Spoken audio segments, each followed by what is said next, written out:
Straight of Hormuz बस एक छोटी वाटरवे है, पर अर्थ की सबसे इंपॉर्टेंट वाटरवेज में से एक। ये पर्शियन गल्फ को गल्फ ऑफ ओमन से जोड़ता है, जो नॉर्थ में ईरान और साउथ में ओमन और यूएई के बीच में है। ये स्ट्रेट पर्शियन गल्फ से बाहर निकलने का अकेला सी रूट है, जिसके आसपास दुनिया के कुछ टॉप ऑयल प्रोड्यूसर्स हैं। इसकी जियोग्राफी एंशिएंट टेक्टोनिक कोलिजन्स का नतीजा है, जिसने एक ऐसा पैसेज बनाया है जो सदियों से ट्रेड और कॉन्फ्लिक्ट का सेंट्रल पॉइंट रहा है। आज ये ग्लोबल एनर्जी के लिए एक वाइटल लिंक है, जो सऊदी अरेबिया, इराक, कुवैत और कतार जैसे ऑयल रिच नेशंस को दुनिया से जोड़ता है। ये स्ट्रेट सिर्फ एक बॉडी ऑफ वाटर नहीं है, ये जियोलॉजी, हिस्ट्री और इकोनॉमिक्स का क्रॉसरोड्स है। इसके बिना ग्लोबल इकोनॉमी पूरी तरह से अलग दिखती। ये छोटा सा पैसेज बिलियंस के लिए एक लाइफलाइन है। इसकी इम्पोर्टेंस सिर्फ नेचुरल नहीं, बल्कि डीपली ह्यूमन है, जो एनर्जी की हमारी जरूरत से ड्राइव होती है। The straight of Hormuz map पर छोटा, इम्पैक्ट में मैसिव। स्ट्रेट ऑफ हॉर्मुज अपने सबसे नैरो पॉइंट पर सिर्फ 21 माइल्स वाइड है, लेकिन शिपिंग लेन्स सिर्फ 2 माइल्स चौड़े हैं। सुपर टैंकर्स, जो अब तक के सबसे बड़े शिप्स में से कुछ हैं, इस टाइट कॉरिडोर से रोजाना गुजरते हैं। ये एक हाई स्टेक्स मैरीटाइम हाईवे है, जहां एक सिंगल डिसरप्शन पूरी दुनिया में रिपल कर सकती है।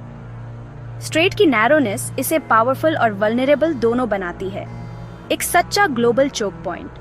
हर दिन टैंकर्स और कार्गो शिप्स का एक कांस्टेंट स्ट्रीम इससे गुजरता है, जो दुनिया भर के घरों, फैक्ट्रीज और व्हीकल्स को पावर करने वाली एनर्जी ले जाता है। Millions of barrels of oil और बहुत सारा नेचुरल गैस इस बॉटलनेक से गुजरता है। दुनिया का एनर्जी सिस्टम हॉर्मुज से अनइंटरप्टेड फ्लो पर डिपेंड करता है। कोई और मैरीटाइम पैसेज इसकी स्ट्रेटेजिक इंपॉर्टेंस से मैच नहीं करता। नेशंस अपनी पॉलिसीज और नेवीज को इस सिंगल पॉइंट के आसपास शेप करते हैं। The straight of Hormuz global energy security का हार्ट बीट है। दुनिया के डेली ऑयल का लगभग 1/5 21 मिलियन बैरल से ज्यादा स्ट्रेट ऑफ हॉर्मुज से फ्लो करता है। ये हर दिन हजारों ओलंपिक पूल्स भरने के लिए काफी है। ये लिक्विफाइड नेचुरल गैस के लिए भी एक क्रिटिकल रूट है, खासकर कतार से, जो एक ग्लोबल एलएनजी जायंट है। दुनिया के एलएनजी ट्रेड का लगभग 1/3 इस नैरो चैनल से गुजरता है। Major Asian economies China, Japan, India, South Korea अपनी एनर्जी नीड्स के लिए इन शिपमेंट्स पर डिपेंड करती हैं। उनके लिए हॉर्मुज एक लाइफलाइन है।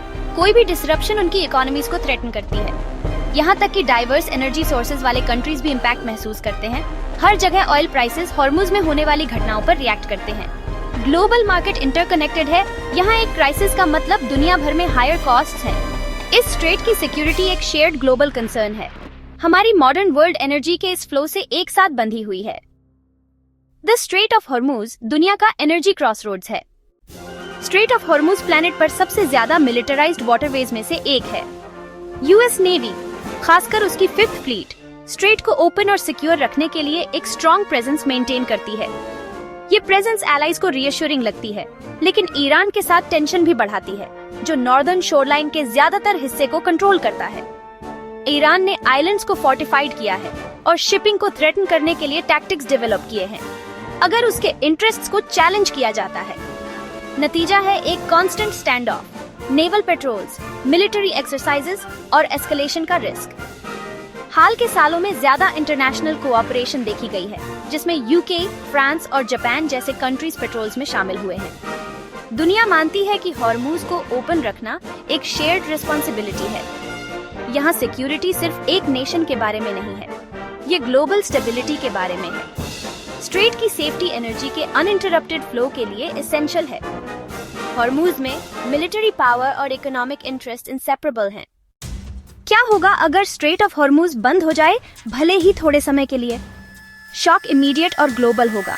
ऑयल प्राइसेस बढ़ जाएंगे, कुछ ही दिनों में डबल या ट्रिपल हो जाएंगे, जिससे हर जगह कंज्यूमर्स और बिजनेसेस को नुकसान होगा।